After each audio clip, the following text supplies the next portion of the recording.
Welcome back my dear friends. आज हम लोग डिस्कस करने वाले हैं हीटिंग इफेक्ट ऑफ करंट। यानी जब सर्किट में या कंडक्टर में करंट पास होती है कंटिन्यूसली, तो धीरे धीरे रेजिस्टेंस की वजह से वो वायर हीटेड होने लगता है। यानी रेजिस्टेंस अप्लाई होने की वजह से थोड़ा बहुत एनर्जी लॉस होने लगती है, वो एनर्जी हीट के फॉर्म में जनरेट होती है। इसी को हम बोलते हैं हीटिंग इफेक्ट ऑफ करंट। ठीक है, तो ये तो डेफिनेशन हो गई। लिख लीजिए एक बार डेफिनेशन भी, जरा मैं बोल भी दे रहा हूँ, लिख भी दे रहा हूँ। When electric current passes through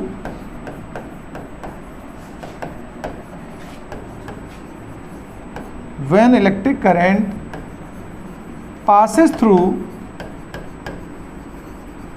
a conductor,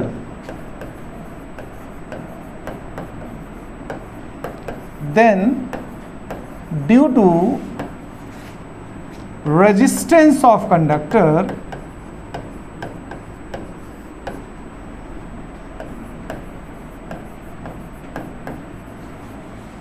some energy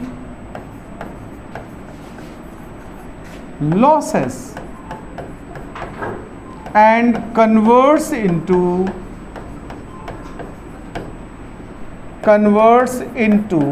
heat. This phenomena is called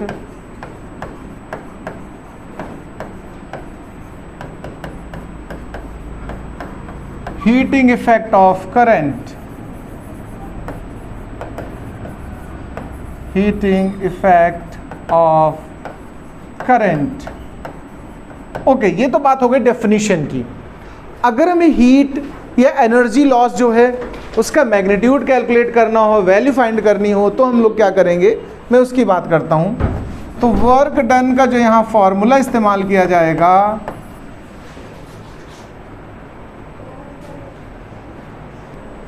work done हम लोग अगर बात करें तो ध्यान रखिएगा वी आई और टी टाइम के अकॉर्डिंग एनर्जी लॉस होती है। टाइम अगर कम है तो एनर्जी लॉस भी कम होगा। जितना ज़्यादा कंटिन्यूस फ्लो करेंगे उतनी हीटिंग इफेक्ट जनरेट होगी। तो देखिए, आपने ये फार्मूला कभी सुन भी लिया होगा कहीं ना कहीं, अदरवाइज आज सीख लीजिए। एक फार्मूला सीधा हो गया वर्क डन का, वी आई टी। अब हम देखो वी आई टी में से अगर वी को आई आर पुट कर दें तो हमारे पास वर्क डन का एक और रिजल्ट आने वाला है, आई स्क्वायर आर टी। या फिर हम लोग ऐसा कर देते, v equal to I R में से i को v बाई आर पुट कर दें, तो हमारे पास देखो वर्क डन का एक रिजल्ट आने वाला है v square by R T. There are 3 results of work done, तो इनको एक साथ लिख देता हूं मैं। पहला V I T, second I square R T, third v square by R T. ये हमारा वर्क डन अभी निकला। अभी हीट की बात नहीं की मैंने, अब मैं इसे हीट में कन्वर्ट करने जा रहा हूं। देखिए, आप जानते हो वर्क की जो यूनिट होती है वो जूल होती है, और हीट के लिए हम लोग अक्सर कैलोरी का इस्तेमाल करते हैं। और हीट यानी जो कैलोरी और जूल, इनमें आपस में रिलेशन होता है। इसका अगर यूनिट लिखूं मैं लास्ट में तो क्या लिखूंगा, जूल। और हम जानते हैं 1 कैलोरी इज इक्वल टू, आपको याद होगा, 4.2 जूल, या कभी कभी हम लोग ऐसे 4.18 भी लिखते हैं जूल। याद है, रिक्वायर्ड के अकॉर्डिंग हम काम करते हैं। अगर 4.18 से कुछ कैंसिल होने लायक हो तो 4.18 पुट कर दीजिए, अगर 4.2 से कैंसिल हो रहा हो कुछ तो उसको पुट कर लीजिए। दोनों ही आप याद कर लीजिए। अब सुनिए, अगर हम जूल को कैलोरी में कन्वर्ट करना चाहें तो सीधा सीधा 4.18 से या 4.2 से डिवाइड करेंगे कि नहीं करेंगे, तब ये हीट बन जाएगी। देखो हीट, इसके लिए हम लोग सिंबल H इस्तेमाल कर दे रहे हैं। तो W बाई 4.2 कैलोरीज में आ रहा है, या फिर इसमें डिवाइड कर दो वी आई टी में, देखो वी आई टी बाई 4.2, या फिर आई स्क्वायर आर टी बाई 4.2, या फिर हम लोग वी स्क्वायर टी बाई 4 और आर है और इंटू में यहाँ पर 4.2 बना रहेगा। ये सब जो आए हैं आंसर ही किस में आए हैं, कैलोरीज में। किस में आए हैं, कैलोरीज का यूनिट रहेगा। अगर इसी से हम पावर कन्वर्ट करना चाहे, पावर कंज्यूम्ड, तो power P is equal to होता है W बाई टी। होता कि नहीं होता बताओ। यानी जो W के फॉर्मूले बने थे सब में टाइम से डिवाइड कर दो, तो पावर के देखो फॉर्मूले क्या बन के आ रहे हैं, W बाई टी या वी आई या फिर आई स्क्वायर आर या फिर वी स्क्वायर बाई आर। ये लेकिन पावर का यूनिट क्या होता पता है, वॉट क्या होता है? एक आपने रिलेशन सुना होगा, 1 horse power is equal to how much watt? 746 watt. याद कर लेना इसको, ये भी बहुत जगह यूज होने वाला होता है। इसके बाद हम बात करेंगे अभी किलो वाट आवर में। किस में बात करते हैं?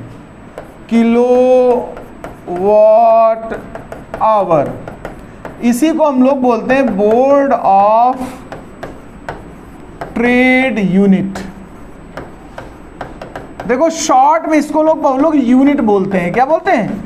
जो घर में हम लोग इलेक्ट्रिसिटी कंज्यूम करते हैं, नहीं बिल आता है तो उसका कहते हैं how many units are consumed in this month, है ना, वो यूनिट है शॉर्ट में। पूरा नाम इसका BTU या बोर्ड ऑफ ट्रेड यूनिट होता है, ठीक है।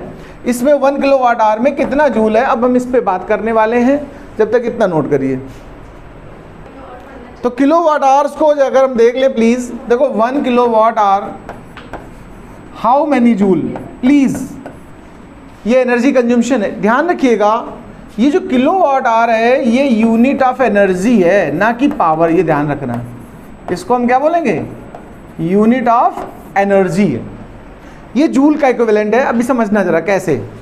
1 किलो वाट आवर है, किलो मतलब होता है 1000, किलो मतलब कितना होता है? 1000, तो ये वॉट बन जाएगा। देखो किलो वॉट है ना, तो किलो वॉट में से जब 1000 कर दोगे मल्टीप्लाई, वॉट हो जाएगा। और आवर में आपको तो जानकारी होगी इतने सेकेंड्स होते हैं, तो यहाँ से अगर देखा जाए, देखो 36 की पावर में 5 आ जाएगा। वॉट इंटू सेकेंड होगा कि नहीं होगा बताओ? और वॉट इंटू सेकेंड जूल होता है। वॉट इंटू सेकेंड को क्या बोलते हैं? तो 36 into 10 to the power 5 joule, this is the unit of energy. तो 3.6 10 टू पावर 6 जूल, यानी 1 किलो वाट आवर एनर्जी इसके बराबर होती है। यानी अगर आपने 1 यूनिट एनर्जी कंज्यूम की है तो मतलब इतना जूल आपने एनर्जी कंज्यूम कर लिया है। चलिए ये यूनिट फिनिश हो गई।